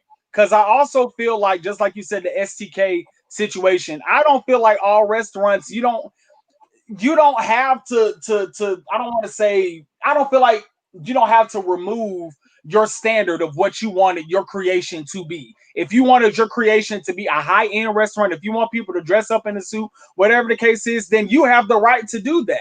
That's why if you don't feel like wearing a suit to SDK, then take your butt to Longhorn or Dantana's. If you don't want to wear this at Benihana's, then take your butt to Kiku, whatever the case is, or just Grubhub, DoorDash, Uber Eats, and get whatever you want if you don't feel like dressing up and adhering.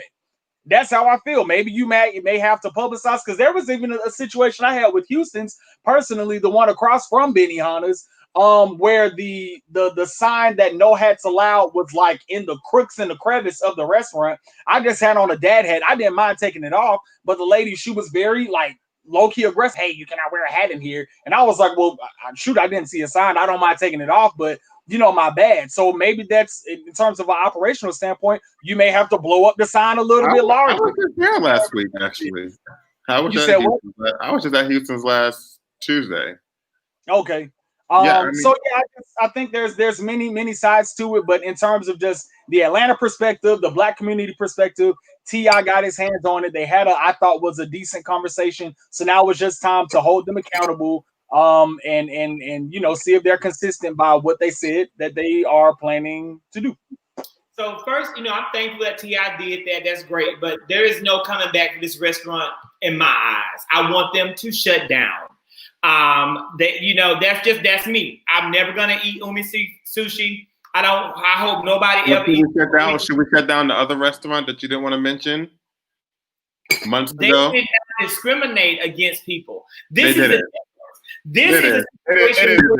a difference. I agree with Rodney and Vince about the dress code, but what I don't agree with is when you don't apply the dress code to everybody equally. And that's what they failed to do. You let the white woman wear her sneakers, and you were keenly aware, though, however, of the black man wearing his sneakers. Again, Umi Seafood, there is nothing they can do to fix it for me. And I don't know this family. They may exercise and offer more grace, but you can't fix this in Zach's eyes. Additionally, I want to know, did they fire the staff that was harassing the black man? That's what I agree with. Like, you should just fire your staff. I want them. This is my concern about stuff like this.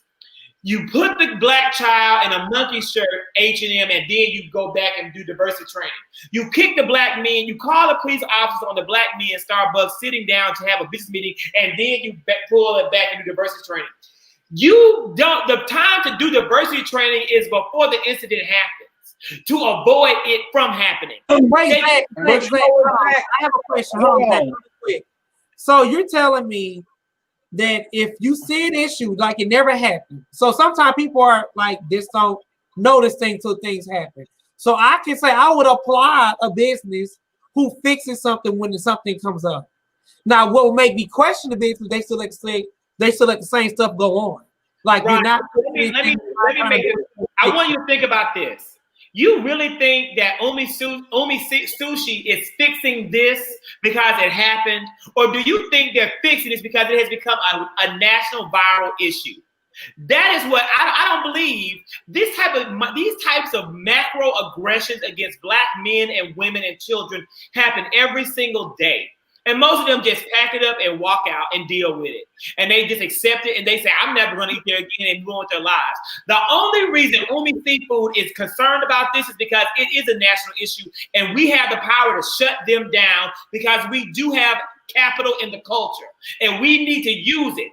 And when we use it, if Umi Seafood shuts down, every other restaurant around them will think twice about these kind of stupid policies and not investing in high quality diversity training for their staff. That is the benefit. Umi Sushi needs to shut down so this doesn't happen at other restaurants in the future, because it's a business lesson to those around them.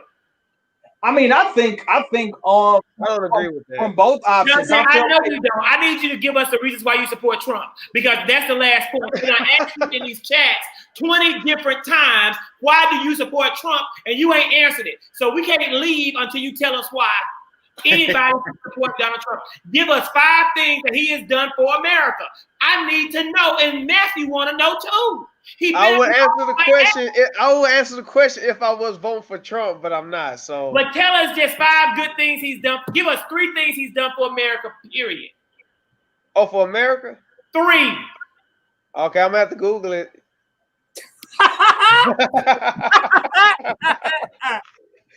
So what I was going to say, You Uncle Ruckus looking ass. You that's an Uncle Ruckus. Dante, you Uncle Ruckus. That's all I gotta say. So what I was going to say, going back to the Umi situation, I feel like regardless if the restaurant shuts down or since the fact that it's already gone viral, businesses in the surrounding area is going to learn either way. Because even if I do keep up with the BS, if I'm a neighboring business, then I see how T.I. and all these other people got into my ish. So I may not need to do that. Also, as well as if I do get shut down by the culture of the community, I ain't learned my ish, and business is going to learn that way too. So I just feel like whatever side the coin it lands, the business still going to learn. But I don't want to say I'm playing devil's advocate.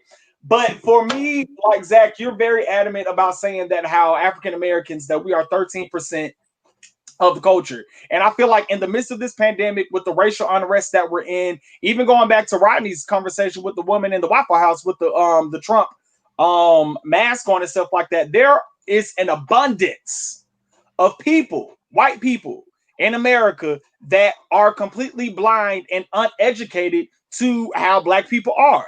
Though it may sound completely foolish, but at the end of the day, if their history books does not reflect our history books, if their background and upbringing does not reflect our background and upbringing, then they are living the life that they've just lived. This is their journey or what have you.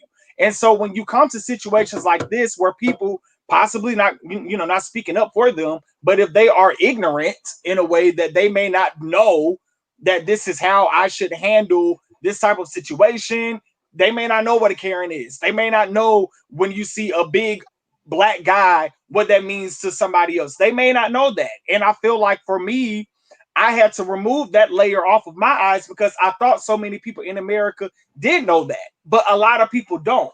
And so at this point, I actually, just like Rodney says, I applaud and commend people that are willing to own their mistakes, be accountable, and immediately want to invest in making it better, diversity training, this, that, and the third, or what have you. But like to Rodney said, it does matter if they are choosing, if they're going to be consistent after these acts. But I just don't want to. I mean, just like we were saying, Dante and Zach, the white supremacist is 1% or maybe less than 1% in America. All white people are not white supremacists, but I feel like there is a vast majority that are ignorant and don't know the makeup of the Black person. And so it's like, I can't knock you for what you don't know. I'd rather have a conversation with a white person that's maybe blind and ignorant to what's has happened to our past, that is open and willing to change, than a hater and a white supremacist. You get what I'm saying? So I feel like it's a fine line for me, honestly, before we start, getting to the position that you're at. Not saying that you don't have a right to be there, but that's just not where I'm choosing to view this in that light.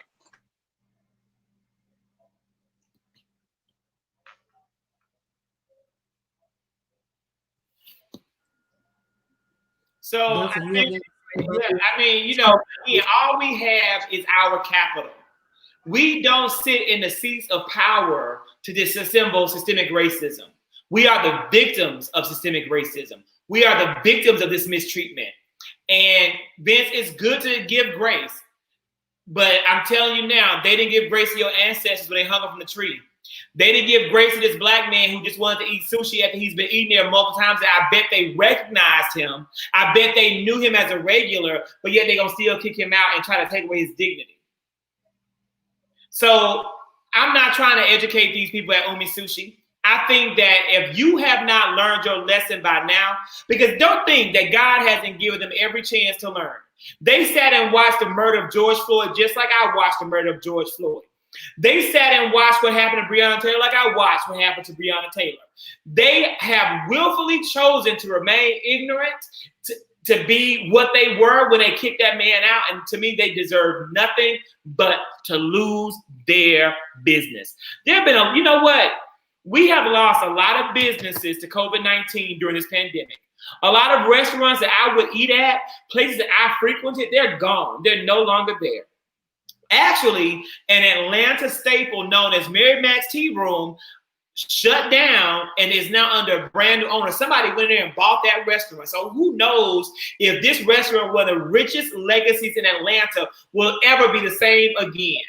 And you mean to tell me that we're willing to forgive this kind of treatment in the COVID-19 era? Let me tell you something right here. There isn't one restaurant out there that I think can mistreat me or that should be allowed to stay open, because there are too many places being shut down because they can't stay afloat. So Umi Seafood, I'm happy to see you go right on out the door. And with that being said, it's time for us to go right on out the door too. Dante can't tell us why people gonna vote for Trump. Can't tell us nothing he's done. Can anybody on the line say one good? Can each of us tell you one thing that you feel Donald Trump has done good for America? Zach, we can do this. I'm gonna look at Trump policies. You compare them to Biden's policies, and we'll talk about it then. That actually would be a good. Discussion. We can do that. Go to my Facebook page and just read. Just read. You got both policies up. I have done this. I did that in June, July, and August. I have done that. There was no Trump policies because there was no platform. The Republican National Convention, for the first time in history, didn't even give you a platform. They just said President Trump's platform is our platform. They didn't even have a platform for 2020. So I got a good question. What is Biden's answer to the platinum bill? What's his plan? He has a whole plan for Black America that came out before Ice Cube came out with any of what he had. What he wants to do is have opportunity zones for Black businesses and inner cities. He also wants to have large amounts of money pumped into the economy that will go to small Black businesses.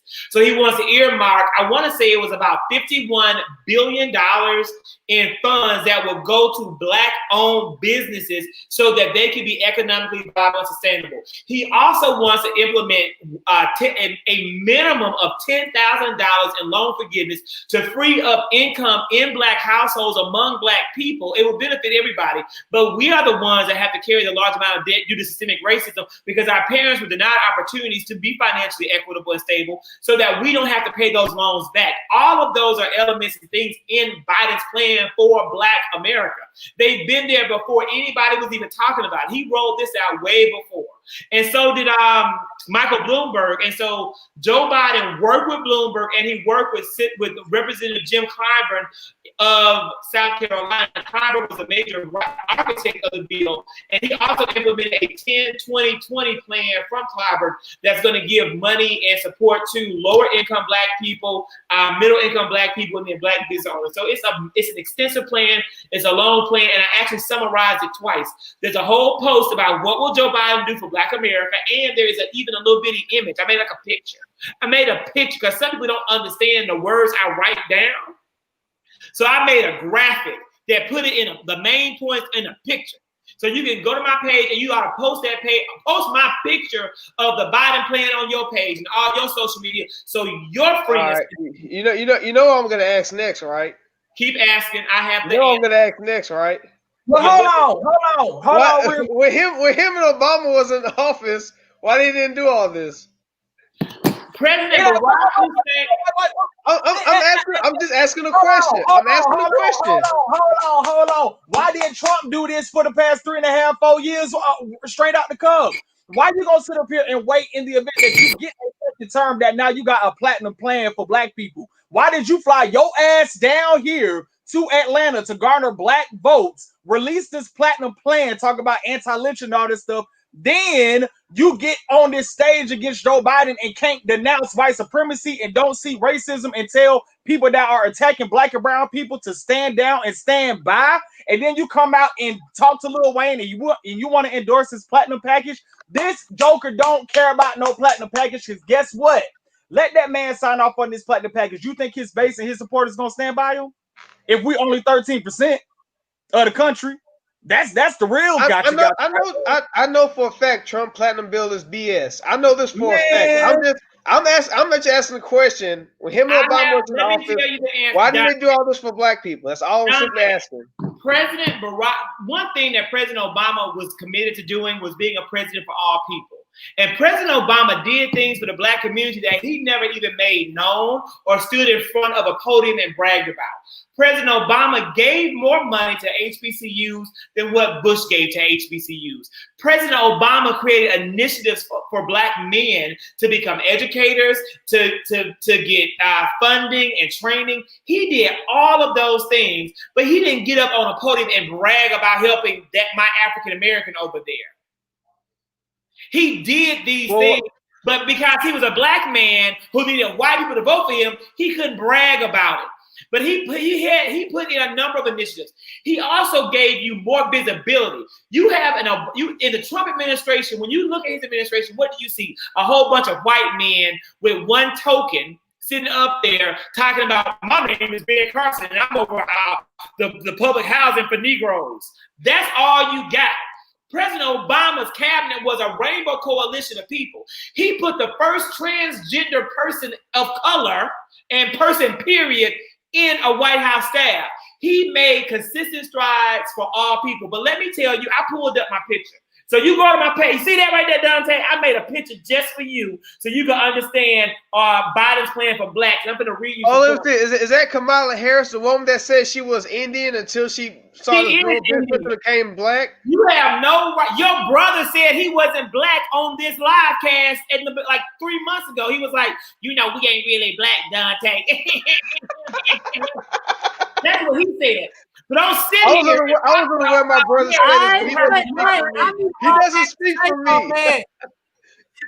Look, what did he say? Now, why I got thrown in it? I'm just making a point, right? Why I got thrown in it? I'm just making a point. So, Dante, you want to know what Biden was going to do. Is number one, he wants to increase federal investment in black business and entrepreneurship at a total of $51 million. He also wants to take away the barriers. This man was in politics for many years, and he wants to now to start helping black people. I'm going to tell you about that too, but you let me finish the points. He also, I got called out, man. He was in politics. I'll tell you about his 47 years in office in a moment. But let me tell you about this right here. He also wants to, because black people are typically denied credit and they're also denied loans to be able to start their businesses. So he wants to ensure equal access to credit and capital.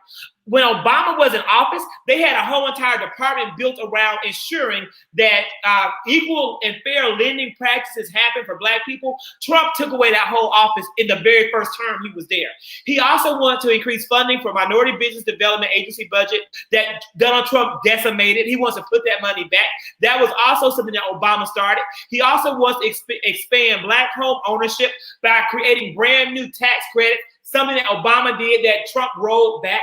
He also wants to end the Trump policies that upend fair lending and housing practices, and he wants to protect and create a new public credit reporting agency, because right now, credit bureaus don't have to report that they deny credit to black people at mass rates while giving it to white people that make less money and have lower credit scores. Now, when you talk about Biden's 47 years in office, Joe Biden has never been president of the United States. That's first and foremost. When you are president, you have the right to sign executive orders to make things happen.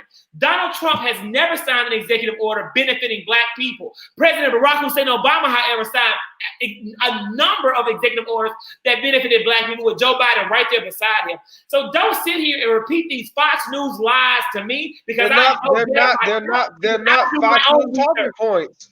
They are. They're not Fox News talking points. They are. No, they're not. You're telling me that, okay, So you tell him that Joe Biden's going to do all this once he becomes president.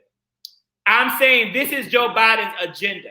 Joe Biden may not be able to. How many times have Democrats made these promises to black people to get the black vote, and not many of them followed up on it? Dante, so are we going to hold Joe Biden up to what he's saying?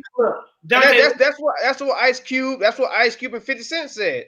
Dante. To their defense, they said that we've been getting our votes for I don't know how many years. Look how our hood still look. Look how we barely got any business going on, and when we do got business, it's because of what we got due to. I'm just saying, man. Dante, listen to this. I'm gonna explain something to you. I wish I could sit Ice Cube down and explain this to him too.